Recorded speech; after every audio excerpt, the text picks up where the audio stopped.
Well, we're talking with Lynn Martin on the occasion of her joining the Lincoln Academy of Illinois as a laureate. First of all, congratulations on the distinction. It is truly an honor. I remember going to my first Lincoln Academy ball years and years ago in Rockford, Illinois. I think it was the first time it was ever held outside of either Springfield or Chicago. Mm-hmm. And it was an honor to just go to the Lincoln Academy presentation. I remember that one of the laureates that year was Arthur Goldberg. So without trying to, that false modesty is terribly unbecoming, but the reality is I just never thought someday I'd be a laureate. I was just so thrilled to be at the ceremony. And to be a Republican, following in the footsteps, if you will, of Abraham Lincoln, being from the Prairie State? Yeah, it was really nice. I certainly wouldn't put myself into that position at all. But I don't know of anyone, and I really don't think it matters much about party on this one, that when you're in Springfield and with something like the Lincoln Academy, you don't think about Abraham Lincoln. They're doing a lot of revisionist history, and it bothers some people. It doesn't bother me because I think the more you know about someone, you realize how complex they are, that it wasn't, that yes, he could be the great emancipator, but yes, it's also probable he was a man of his times and wasn't godlike in every way, shape, or form. I think that just makes him a more fascinating person, and you realize, some of us who've been in public office, that you have to rise above your past, you have to rise above your prejudices to move ahead. So I'm always moved by Abraham Lincoln or anything about him. Let's go back a little ways to your early life. You were born here in Chicago? You bet. Mm-hmm. The typical born and raised. I have only one odd part of growing up in Chicago, and that my father was from St. Louis, and so I was raised a Cardinal fan, and it means I got used to being beat up a lot on the Northwest side, and maybe that held me in good stead later on. As every good politician should do, though, I became a Cub fan, and also, and this one's a little harder, I also like going to Sox games. So I realize that makes me totally non-pure in everyone's eyes. I'm suspect. Aside from the sports influences growing up, who were the early influences on your life? Were there people that you looked up to and who sort of set a role for you? I think that I had an odd, I've always parents. I mean, anyone who doesn't answer a mother or father, you almost feel sorry for. But I didn't think of them as role models then. I thought of them as parents. I mean, that was their exact role in life. But as you get older, you realize that maybe one of the greatest compliments someone could give you is that you're turning into your parents. That you realize, my mother always worked. That's very unusual. So I grew up thinking it was perfectly all right for a woman to work. My father took me into, he was the controller at Frederick Post. I know today with everything kids get to do, I went in with him on Saturday mornings to the Frederick Post Company, which was at Avondale and Addison, and played with adding machines. No one probably even knows what those are anymore, but I thought they were fascinating. So I never knew that girls weren't supposed to like numbers. I don't think they did it because, they read some book about preparing a daughter for leadership. It was just, that's what, especially my father was the baby of the family, and by golly, I could do all that. But because my mother worked, after school, I went to Immaculate Conception. So I had the nuns, I did the whole thing, had my hand tied for a year because I was left-handed, all the things people used to do that should have ruined me, I guess. I don't think did, but after school I used to get on the bus and go to Jefferson Park, the library, which later I became Frank Annunzio's congressional office, and he's been gone now a lot of years too, but from the Congress. But I went there after school every day and waited till my mother finished work. Today, I'm not sure that somebody would say that isn't child abuse. Not only was it not child abuse, that meant I read all of the time. And so one of the gifts my parents gave me was that time and, in effect, the kind of trust. You will sit there, you will read. Oh, okay. You didn't say, no, I'm not going to do that. You went to the University of Illinois? I ended up at the University of Illinois. I was supposed to go to the University of Chicago, which is, of course, a great university. And at the time was very intellectually stimulating, and it scared me to death. I wanted to party a little more than that. You're not supposed to say things like that, but it's true. I wanted to go to football games. My father had always wanted me to go to Illinois, which meant since I was 16, I didn't want to go. I mean, obviously, I don't want to go where he wants me to go. And I took, I went down there once and just fell in love with it and ended up at the U of I. Went into teaching? It's all you could do then, really. I mean, if you were a woman and you were fairly good in science, you became a nurse. If you liked children, you became an elementary school teacher. And if your major was 18th century English literature, you became a teacher. When you went into teaching, where did you initially teach? I started, I always taught in Rockford. By then I was living in Rockford. And I taught first at a Catholic school and then at a public school, Rockford-Guilford, the high school there, one of the high schools. And indeed, I also taught, that's not true. I taught at I taught at Wheaton Central and at St. Francis of Wheaton part-time when my first daughter was small. And then in Rockford, I taught full-time and, in fact, was the first teacher, this still stuns me to this day, the first high school teacher that was allowed to continue teaching while pregnant. I mean, that isn't that long ago. It's a good number of years, but that just shows you, I mean, you couldn't even be pregnant then and teach. And I didn't even know there was a fight about it. That's how, blind, no, not blind, I guess just sort of, klutzy moving through life. But the principal of the school went to the school board and said, we're not going to lose her. And so there's lessons that someone is always willing to fight for you, even when you don't know it, and that means you should do the same thing. Well, what drew you into politics? Because you ran for school board later on? No, county board. County board? Okay. If I'd been on I think the school board's simply the hardest job. I think it's harder than President of the United States, and I've never done it. I do know that whatever you do as a school board member is wrong. It's just, and you're not even paid. I mean, it's sort of, the people who do it, even when I disagree with them, should all go straight to heaven. No purgatory, no nothing. Well, I've done it with kind of a lay board in Carbondale. It's it's an interesting experience. I mean, you just put your head underwater. It's easier, to breathe, I think. But I think I was always, I tease, it's the Chicago water, of course. When I was at the university, I was a student senator and I was on freshman council. And after I graduated from college, to this day, I cannot define how this happened, because it happened to so many of us. But it never occurred to me I could be in politics.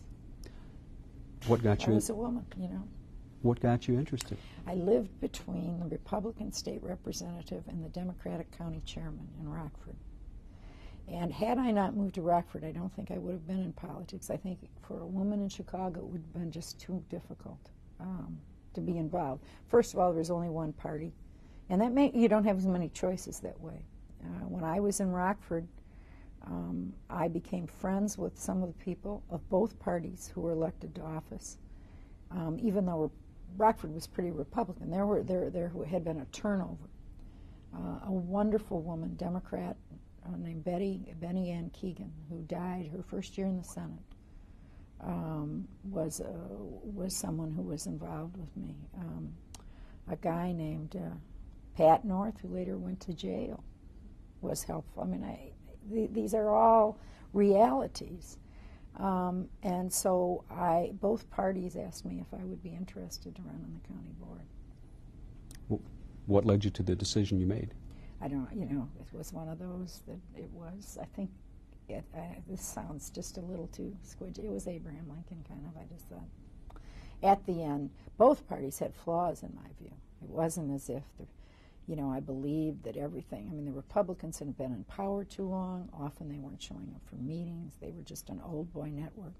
And the Democrats were way too tied to kind of the old movements that weren't progressive either. So it wasn't, but there were some really good people on both sides. It was a hard choice. What was the reality of actually serving in office? No, it's terrific. It's still the best job in the world. No one talks about the fun and the joy of it. We all, I guess, either have to say, oh, it's so hard.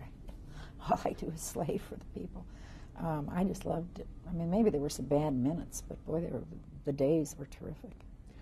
Apparently you impressed the party higher-ups because they wanted you to run for Congress. No. Okay. How did It goes the other way. Goes the other way? Okay. They tried, I think, when I wanted to run for state rep, there was Okay, a sitting I got Democrat. No. I was going to say, I got ahead of myself. Why should here. you know, for heaven's sakes? I got This ahead is of my myself. life, not, it doesn't have to matter to other people too much. But I think they thought it was a great way to get rid of me because, an incumbent would win. I had, the nuns hadn't been able to shut me up much, They thought I was some kind of a heretic, too, even though many of them were terrific, I must add that.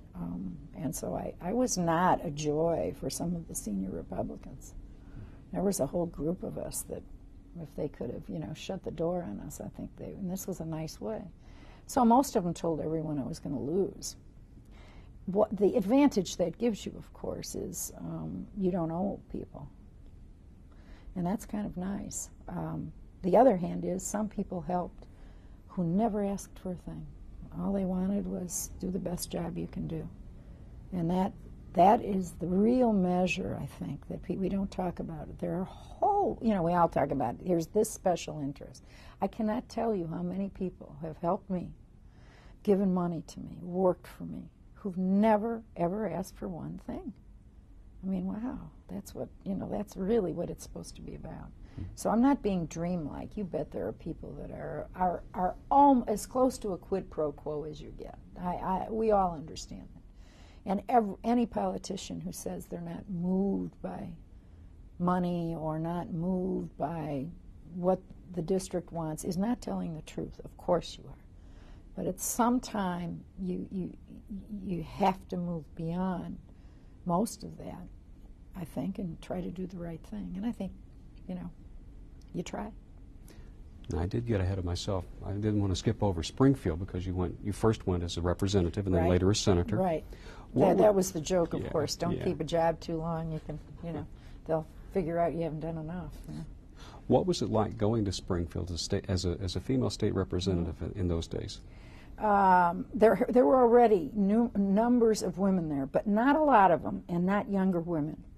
So, and it helped from the county board. As a result, the people you hung out with were mainly men, and that was a new experience for both the men and for me. And some of that's changed now.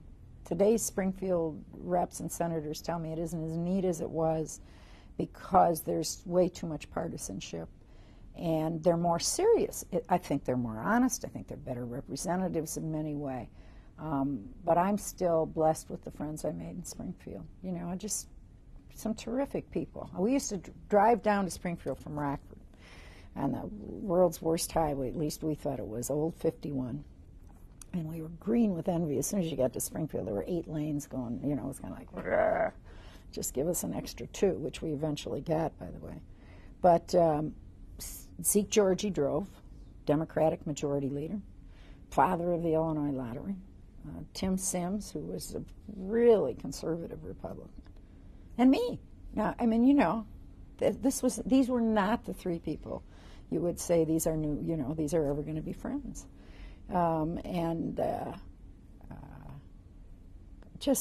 I learned so much from both of them. I mean, one of the things that used to be about Springfield is people would, if you'd let them, they would tell you all of the stories. And boy, was that helpful. Because I just wouldn't have known anything.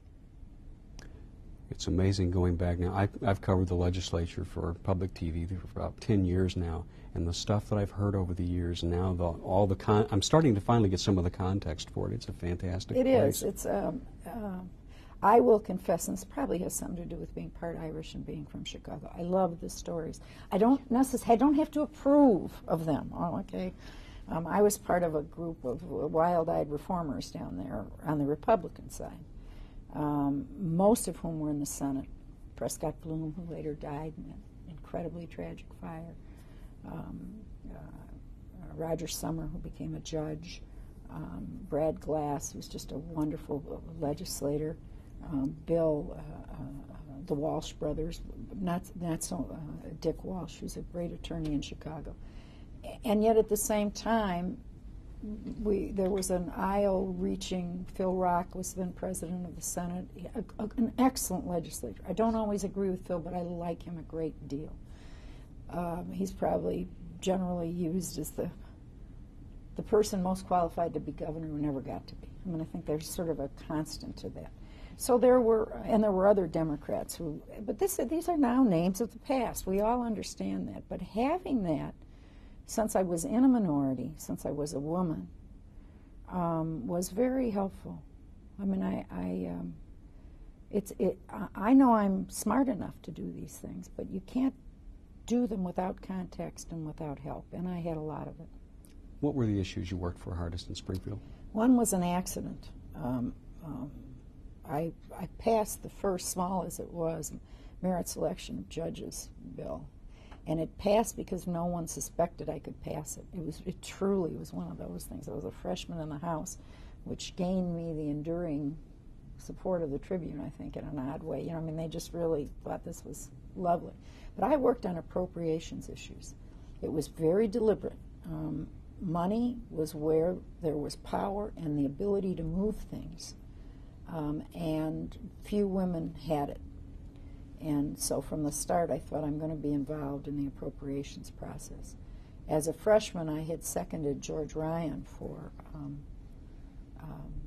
leader, and that did not hurt either. So there were a lot of things that, because he was elected, and I brought some votes with, and that was very helpful. So that, again, if things go the other way, you can end up, you have to be willing to do some of the things, but a little luck never hurt. Tell me about George Ryan as a leader, because I've covered him as governor and Have secretary. you? Yes. I was only there for 2 years. He was minority leader. I never served with him as speaker, which would be much more indicative of what he was like. You know, I think he was from Kankakee, is from Kankakee. You know, he put me on great committee. I can remember that. And George and I, he had not really worked with women either. I mean, he comes from a different generation. So that was, we had George and I would both tell you, we've had our disagreements. And both of us don't back off, perhaps as often as we should. And from that, we've become friends. So I have great respect for George Ryan. I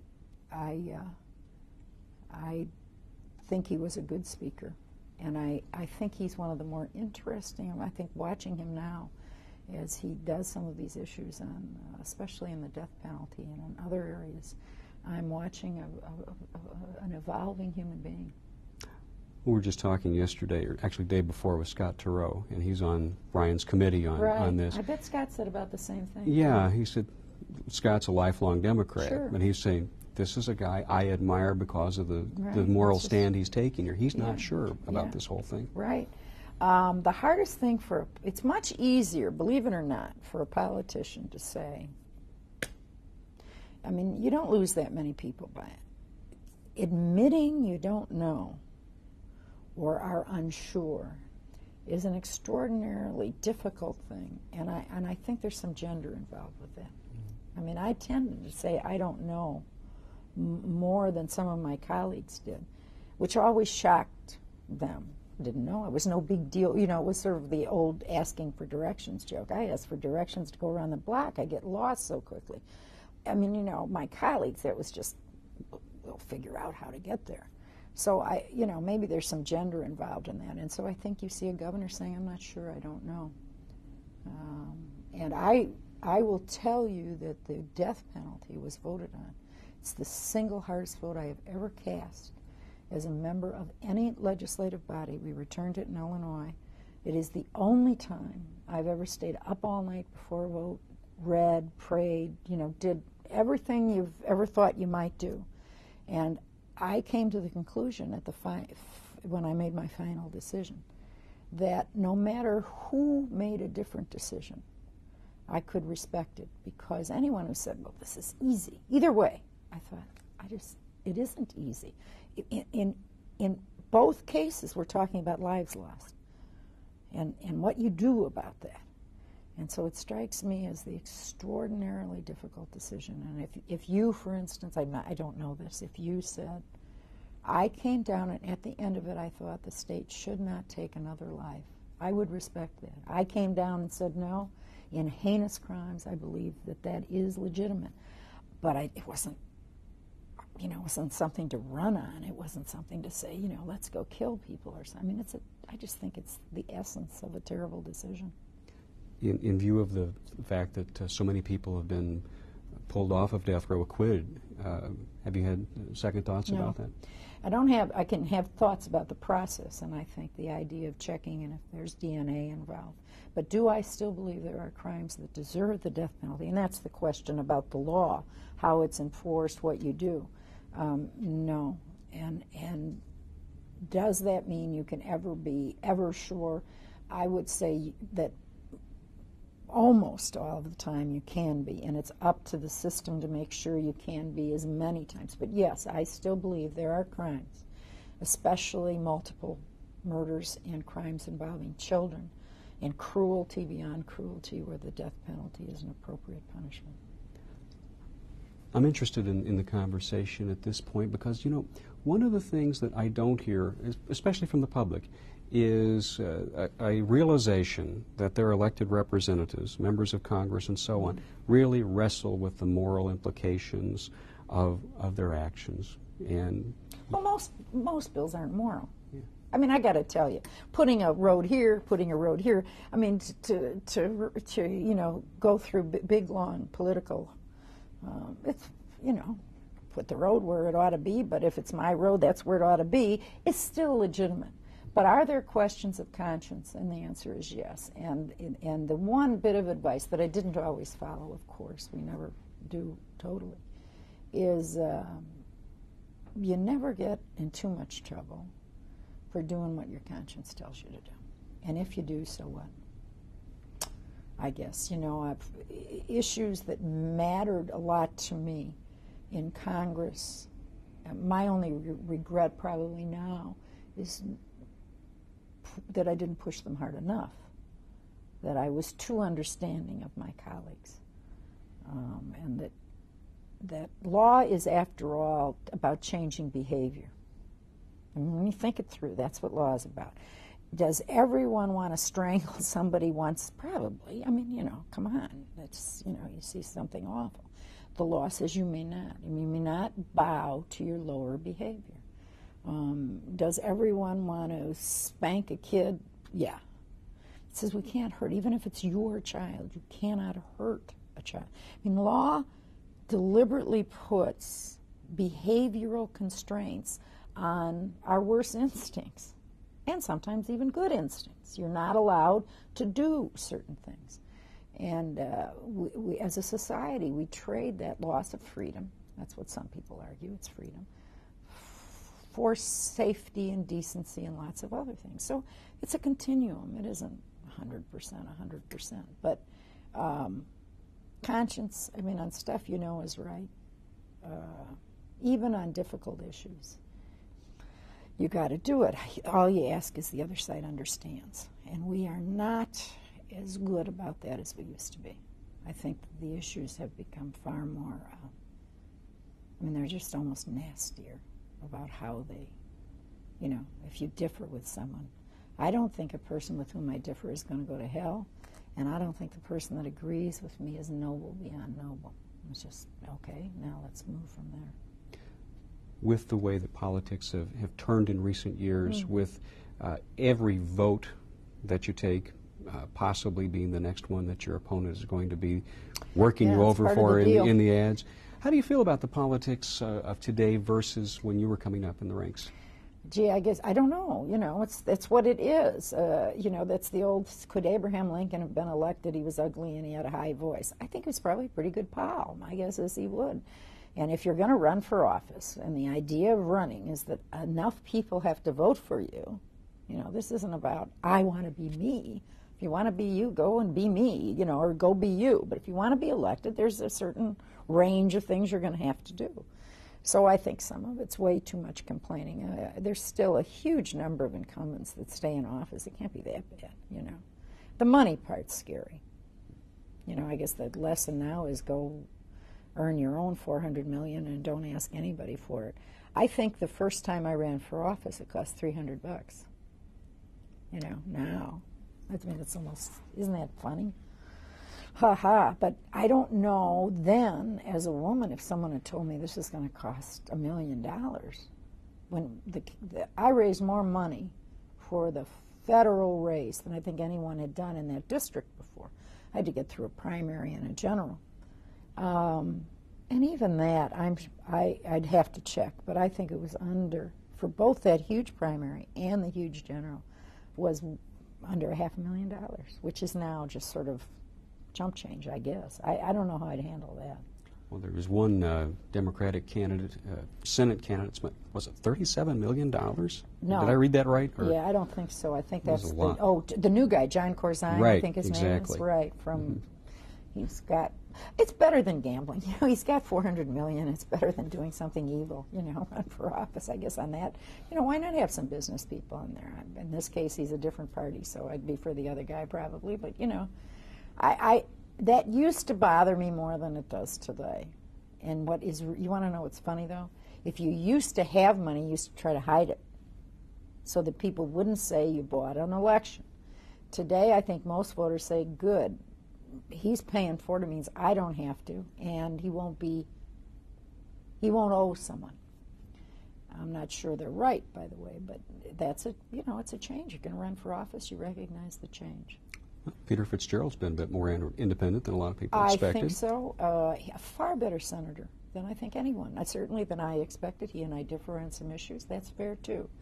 I think he has been incredibly responsible. And I think he's deliberately made a choice to heal and to span bridges rather than to just, you know, cut them up and say, ha-ha, there I am. That will hold him in good stead. You made the move to Congress? Yeah. What's the decision-making process like on something like that? Mine was so personal. I had children.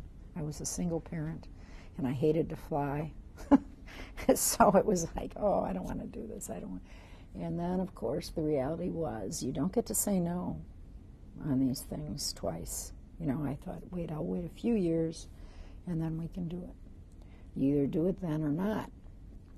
And when I think about how I did not plan ahead, I didn't say, well, if I lose, what happens? I didn't do any of those rational things.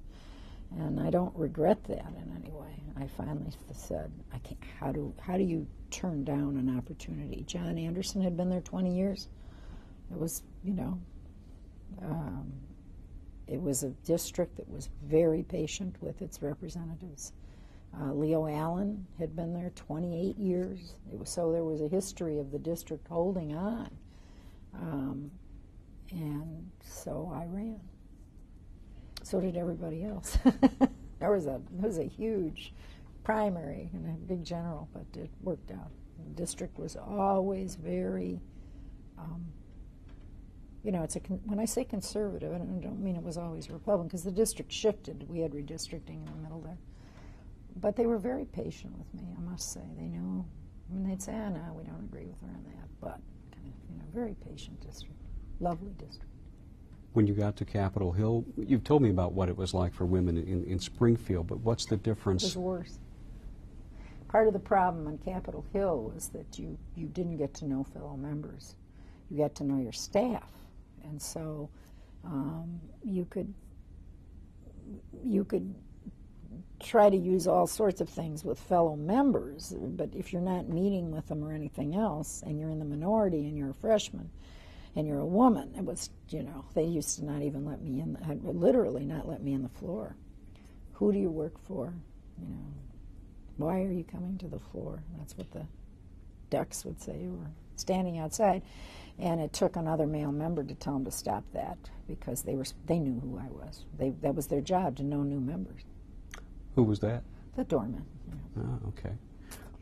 And I think now I was very polite. I would have been beautifully raised and would actually try to explain. I mean, you know, that's pretty foolish stuff. I don't really regret that, I suppose. It's just not done today, and I think it just saves. That's just so much trash. You know, I mean, it's just such a waste of time for people who have lots better things to do. You know, they used to sit there with cigars and the whole thing. Now, none of that would be allowed, and it wasn't very secure. We didn't need to be. So there were the pluses of it. And some of them grew to be my friends, the ducks. But for a while, they would sure quack, and I would just go toddling away. Despite all that, you won a position on the House Budget Committee early on. I voted for the leader. I just, you know, the leader was from Illinois, Bob Micah, one of the nicest human beings ever. And I was the only freshman from Illinois. Guess what? Did my gender help? No. Did it hurt? No, not in that particular. What helped was I was from Illinois. And if I had been from somewhere else, I might have been on, you know, I don't know, some committee that wouldn't have been as relevant. It was also important because Ronald Reagan's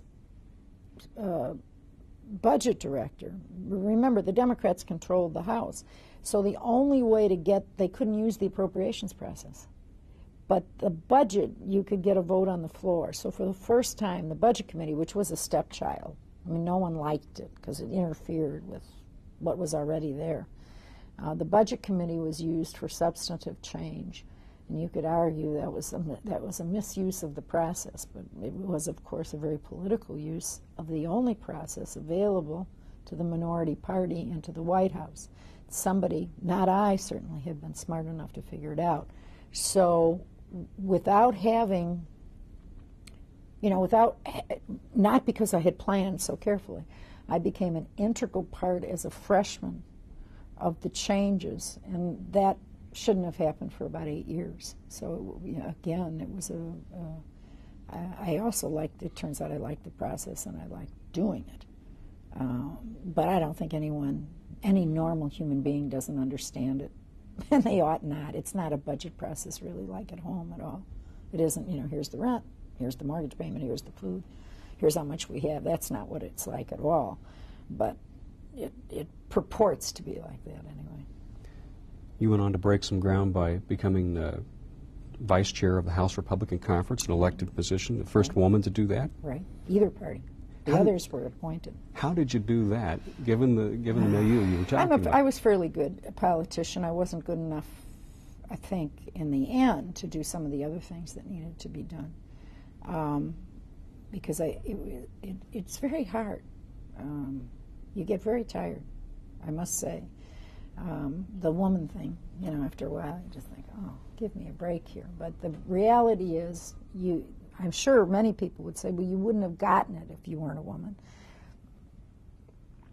But there's a lot you don't get. It just, you know, you're not going to do some of the same things, and there's always the question. We still, in either house, whether it's in Washington, whether it's the House or the Senate, have no women that are in the top spots. It's a tough row, you know. Well, we do soon because there's so many talented people.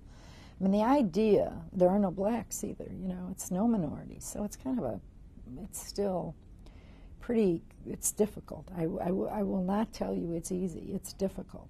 But then there's a lot of men that don't make it either for other reasons. But it's, you know, it's helpful to your district and to your state and to yourself to have some of that. Otherwise, you have to depend on seniority. There's a lot of House leaders that are there only because they've been there 25 years, and you have to accept that mentally, that that's going to be part, you know, and that's why so many House members run for the Senate. They just don't want to wait that long.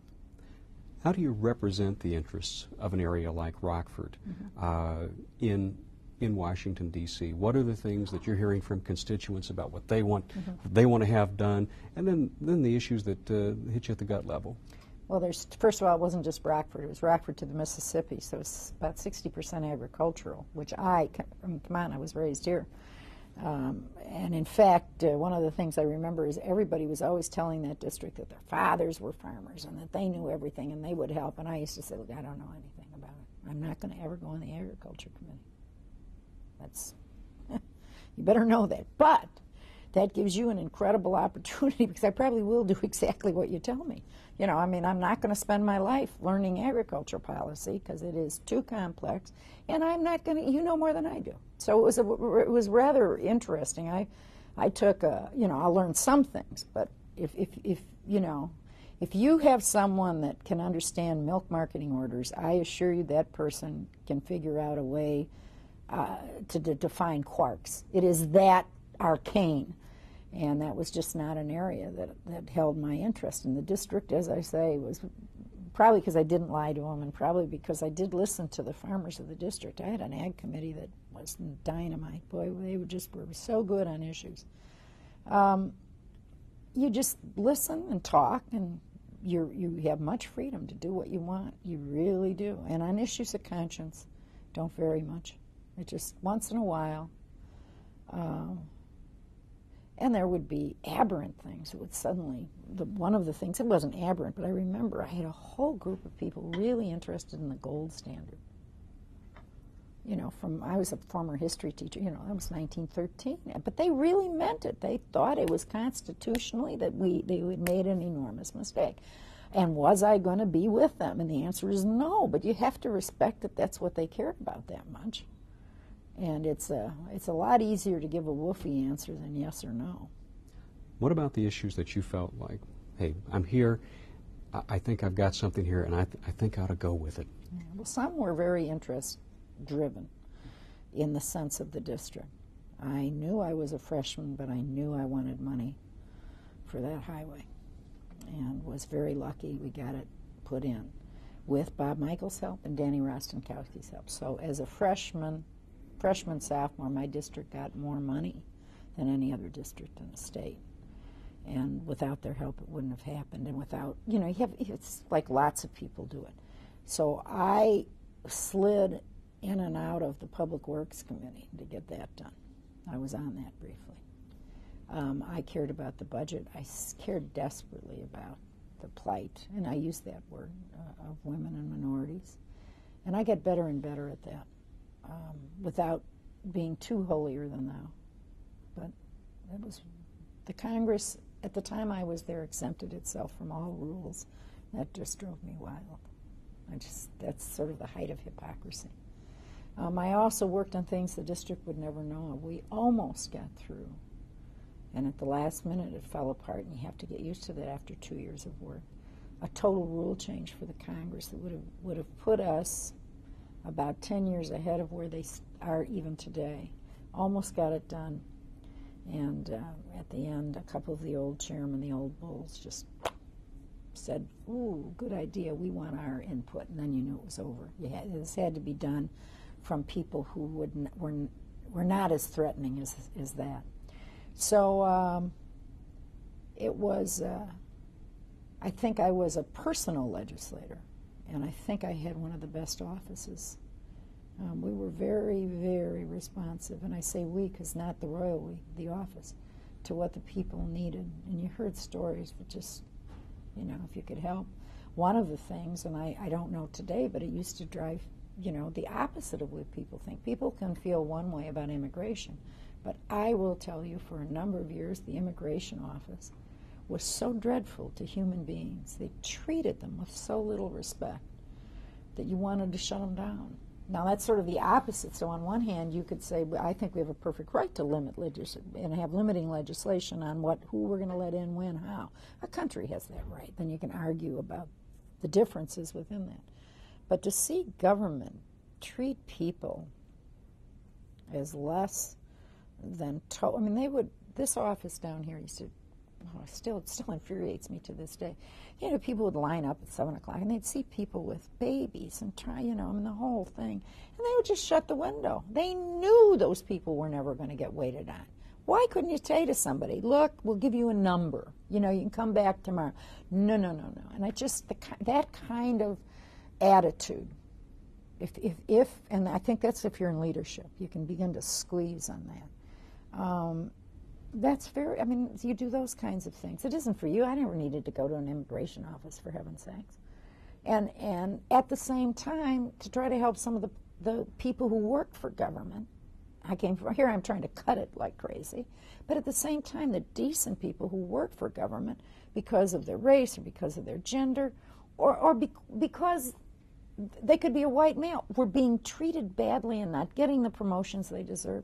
You can do that at the same time. And I think because I was blessed with such a powerfully good staff, a great chief of staff, great people in Rockford and the whole offices up there, we helped. The other night, I had somebody come up and pull out a picture and said, "This was your last appointment to the military academy. He's a doctor still in the Army. Here he is." I almost cried, That's nice. What is government's role, appropriate role? Changes all the time. On the federal level, it's very clear it has two roles, though, that no other level of government has. One is the defense of a nation, which is probably just as well. I'm not sure if you want an Illinois Army, or an Illinois Navy, can you imagine trying to do that? The defense of a nation is something only the federal government could and ought to. And the federal government has some, but not total, responsibility in macroeconomics. Even though we talk about lots of other things, levels, if we talk about, we're all interested in education, that's the big, everyone, that's it. Federal government's got 10% of it. That still doesn't mean you ought not talk about it on the federal level, because then that drives the country. And it is Teddy Roosevelt, one of the great presidents, a bully pulpit. And so, but the reality is, of course, that most spending decisions for education are going to be made on the state and the local level. What infuriates the local level is when there's a state or federal mandate, unfunded, that they have to do, and then they have to figure out how do they teach kids to read and write.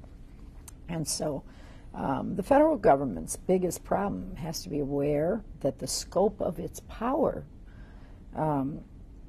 cannot be adjudged by what you can pass, because the federal government can do lots of things, but what it ought to pass that will make it better 20 years from now. One of the things that all of us have become more aware of that we never were, because we live longer now, I guess, the laws of unintended consequences. Sometimes the most well-meaning laws in 10 to 12 years turn out to have not just opposite effects, but some deleterious effects. And it's very difficult to undo law. But you don't get the front page of a paper or an interview or a vote generally for voting no. You get it for introducing a bill. That's the headline. So it's a really interesting mix. I'll introduce a bill to make sure your life's perfect. Hey, good plan. We're for that. However, even if I pass the bill, do you really think it's going to make your life perfect? And what if my great idea for the year 2000 turns out to be a bummer in 2004, and you come back and say, well, look, thank you for passing my perfect life bill. Now I need this. And they say, can't do that. It's there. We now have case law that supports it. We now have 15 states that we're fining for not sorry, it's over. So it's that use of power, the judicious use of power. It looked as though you were safe in the congressional district there for a good long time. But you saw an opportunity for Senate? I guess part of that was, when I say gender, women are supposedly risk averse, and I obviously hadn't read that part of the book. My family was not thrilled with the idea. I said, no, you've got to try it. I did not run a good campaign, although I don't think I could have run a great campaign, and that wouldn't have made a particular difference in one sense, because not one challenger won that year anywhere in the country. On the other hand, Paul Simon quite rightfully says that I owe him big time, because if he hadn't beat me, I wouldn't have been in the Cabinet of the United States, which was a step up from the Senate. So I tell him I owe him. I do. In fact, when I was up for a cabinet post, I contrary to a lot of people, got confirmed very quickly. I think 2 weeks, maybe it was the shortest, and he helped propel the nomination through. Not because Paul and I always agree, and not because I wasn't aggravated often during the campaign, and I suspect he was too, but because I think we both recognize in each other public servants, and I think that does make a difference. I believe so. How did you find out that George Bush wanted you to be in his cabinet? How does one? Yeah, I've talked to other folks who had that experience, but what did they say? Well, I got a phone call from Reagan's people, and I thought, "You're kidding me," or Reagan asked me to do it, and it was like it was a combination. I got a phone call from Sununu who said, I have to go back. After I lost, you think you're going to handle it well. And evidently I did, and I do not remember it, okay? The night I lost, evidently I gave one of the better, shorter speeches of my life. Can't tell you what was in it. But I did it early, and Bush heard it. Now, we were close for other reasons, but evidently in that races around the country, there were a lot of people blaming him. You probably don't like to get blamed. And I didn't, because it had nothing to do with Bush particularly. I mean, it may have had a little, but not much. It was lots of other things, and that's what I said and went forward. So I went down and stayed at a friend's house in Florida and licked my wounds. I truly didn't think that's what I was doing, but I was. And I had people called and were nice and said, "Why don't you run for party chairman?" And we looked at that. "Why don't you do this?" And then a friend called and said, "You better get your little body in motion here. You know, if you think the world's going to wait for you, you deserve anything that doesn't happen to you, because it won't. That's arrogant. And if you're just going to go into the corner, then I hope you enjoy it, because you're going to be in there a long time." So I hustled back and called. I called and said, "Look, you know, if any of these are going to, if you're thinking, yeah, I would be interested." So, and for me, that was just so difficult, you know. And the president, I ran into him and I said, "You know, if any, whatever, I'll serve you, whatever." "Oh," he said, "good. I didn't know if you were interested in any of this." I thought, you know. And part of that is gender.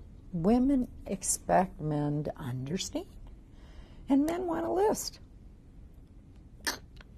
Now, I must find out at this stage of my life, I want a list too. You know, I don't want to have to spend my life. I mean, he had a few other things on his platter he was concerned about, like the world.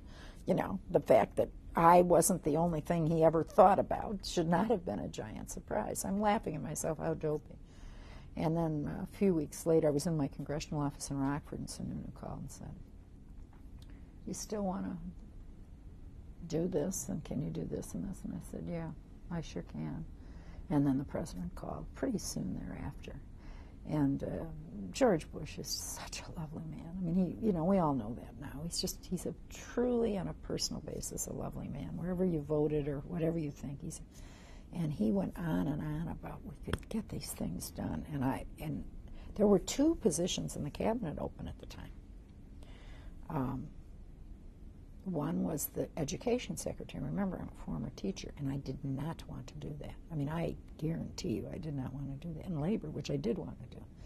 And he went on about the cabinet and working together, and we'd change what could happen to young men. I thought, finally, I said, "Mr. President, I want to work with you, but could you tell me what it is?" And he said, you know, that voice, "Well, it's labor. Isn't that what you want?" I said, "Well, yes, but I just wanted to be very sure. Thank you very much." He said, "Oh, by the way, get on an airplane. I want to announce it tomorrow." Okay, you know, okay. You know, go wash your hair and get on the airplane, basically. What were George Bush's marching orders for labor secretary? I really had almost none. I had a few, and that's legitimate. But the guy who was, first of all, the cabinet, and I'm not sure this is a good thing, that's White House staff has become more and more powerful. And it used to be the cabinet that was would meet at the White House, and if you check, you'll find the cabinet under Clinton, under Bush, as you go back, that they're meeting less and less. And that's almost much more FaceTime. Do you know what I mean? It's just kind of, here I am meeting with my cabinet. But they are not necessarily the people from whom you get all of your advice. That's your staff. You got domestic policy, you got foreign, you got all this stuff going on. I tell you that because the budget guy was very important, a guy named Bob Darman, a very smart guy. And he'd worked everywhere, but he hadn't worked at labor. It was one of the most wonderful things that ever happened to have him not understand the Labor Department. So it gave me so much more freedom. And so I think we were able to go inside the department and reach out in places the White House hadn't even thought of, and we learned not to check. I mean, I guess that's part of it. I don't mean this foolishly, because you wouldn't do that. Why would you embarrass a president? But you could check quickly. There were ways of doing it, and so it worked out very well. There were some things, the president, trade issues, for instance, and there were a couple other issues that the president had a public policy on. It doesn't even matter if you agree with that policy totally, and you can work through it and you can try to bring people together. But if you're in the cabinet, I think you have an obligation not to take a public position against that. You know that when you get there. This is not a surprise. And if it's something that is so important to you, that this is yourself, then you have to either resign or not take the job. And then there were none of those issues that were issues. I didn't agree with the White House on a lot of things. But he was the guy elected, and so you try to push and shove and move. It's a different thing, and sometimes that's hard for people to understand. Had there been a difference in something so fundamental, then, for instance, he and I disagreed on abortion, but that wasn't part of the labor portfolio. Everybody knew. I mean, I had a voting record. He had a voting record. I wasn't going to change me or him, On the other hand, had there been something in the portfolio that, at some point, I think part of you always has to say, if I had to, I would resign. I wasn't there very long, so it was not that. Nothing ever came up of that magnitude. Where were the areas where you felt like you could really make some differences? Within the department, which was kind of hidebound, moving it. I think for the first time, bringing the issues of the glass ceiling, how people were actually being that if you believed in merit, this wasn't about put women first, put African Americans. This was like letting them walk on the path, for heaven's sakes. All the things people claimed they were for, it turns out they weren't doing. I think we also tried to work with businesses in environmental and safety areas that were willing to do more, sort of giving them a 5-year plan, which was very hard for some of the old-timers to understand. That working together didn't mean we weren't going to go after people who weren't doing what they ought to do. But that there could be other ways. We went against the mining industry, not the miners, the industry. And I tell you, those guys still don't speak to me today because we believed they were doing something that was affecting safety and went to the courts, and the courts agreed. I think we did some awfully good stuff in the beginnings of what we're still trying to get done, the kind of pension reform. That means as people change jobs, they can carry stuff with them in this new kind of society. Most things I did had been started by someone else, and I really want to say that, across party lines. I met with every former labor secretary. I had them all come in individually to tell me what they did right and wrong to help me, because there's always so many people smarter than one. Why not use them? And most of them told me no one had ever done that before, which was kind of interesting, I thought. Anyway, a lot of the issues could have been started 20 years ago. And they just, sometimes they die off, sometimes you actually make them into something else. But it isn't as if any one human comes up with every answer to everything. And so it was, and we looked in the department, started the first sexual harassment seminars. Here's the government telling people, and never done it itself. I mean, stuff like that, it's just kind of like, duh. It was a wonderful job.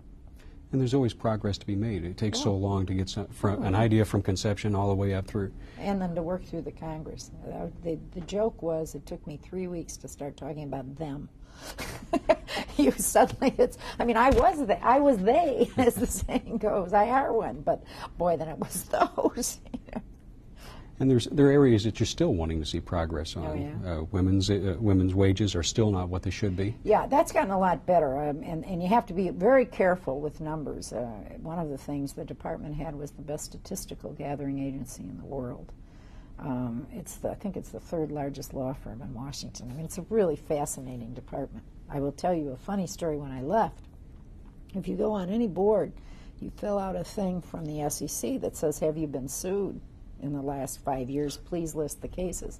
Well, as Secretary of Labor, and this would be true for labor, agriculture, maybe education, environment, you are the named person in every suit that goes out. So we contacted the and said, you really want this? Because, I mean, there's going to be 30,000 pages here. And they said, no, I don't think, but that's not what we meant. No, we understand, and we'll make that notation. And that shocked me. I mean, the law firm part of it, I must confess, I hadn't thought through. And we had some wonderful lawyers.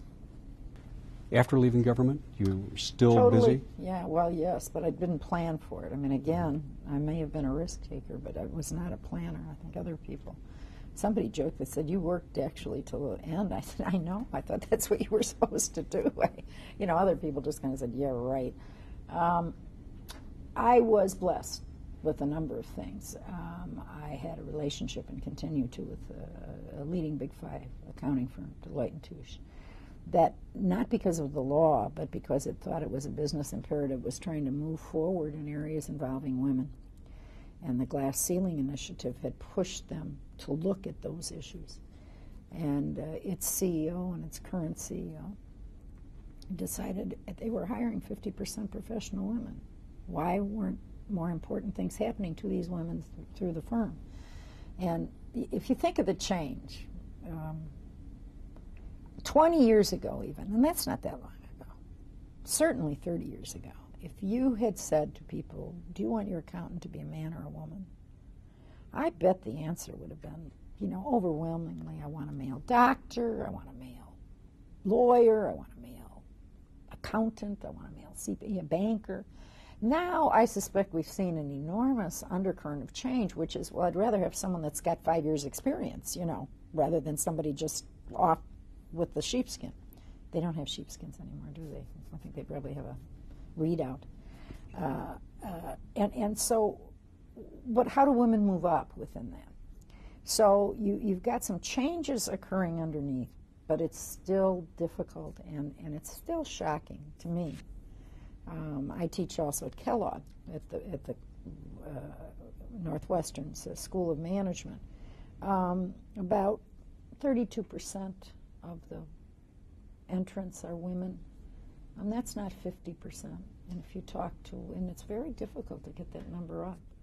We're kind of stuck on minorities too. And so part of what you hear is, well, maybe it doesn't do us that much good. So you're really having to look at yourself too. I thought this is an area where I'm really good at. But listening to the new graduates and the new ones out there, they're on to different issues. They don't really want to hear about 30 years ago. They're talking about now, and how do you work with family, and why would you want to be president of GM? So there's a lot of information that we don't have, and there are a lot of things that are going to matter to American businesses. And why you should care about that, or I should care about that, is I think that's where all the changes are going to occur. I think government's had its time, was necessary. We've got most of the laws. You can only go so far with law. You can't, most things become subjective after a while. And so I think American businesses have the chance to make the most substantial changes for and about people. And that's why it's so important. What changes need to be made? We still haven't got a clue on how to do families. We just don't. And part of the problem is, and certainly I was guilty of it, is, in the 70s, women said things such as, just treat us alike, and we'll show you. Well, yeah, but we're not alike. You know, I don't see men walking around pregnant with morning sickness. It just isn't the same thing. And although fathers love their children, and I'm not in any way diminishing that love, I think there's some biology. There's more guilt when a woman is leaving, and people, men and women alike, if someone has 3 young children and that someone's a woman, they look at that person differently than if that's a man in terms of all sorts of things. Some of that's human, but maybe we should be re-engineering. That's not going to come from law. Like, you know, the Congress, look at their record on it. It's terrible, you know.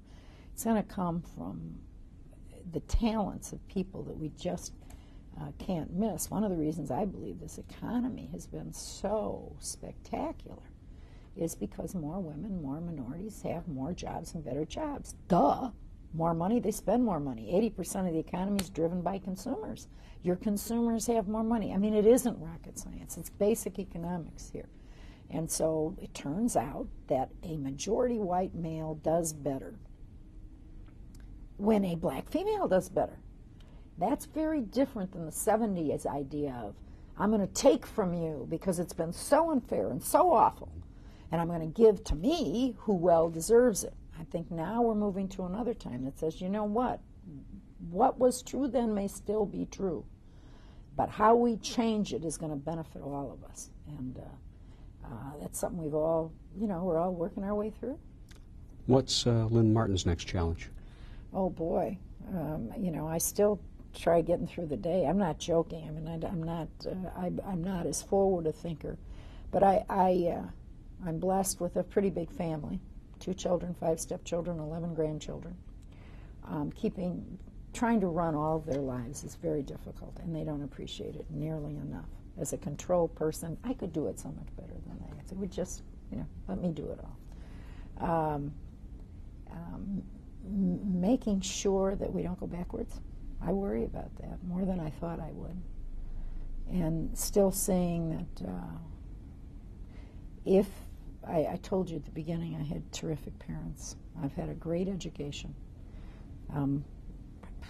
Heavens to Betsy, I've had the highest things that can happen to a person. I think you really owe them try and make sure that even better things are available for a next generation. The best thing about public service or a private service should be that 20 years from now someone has a better life and doesn't even know you were responsible. It's not the name. It's being able to make something better. So I think that's what you try to do. Perfect spot to end on. Thank you. That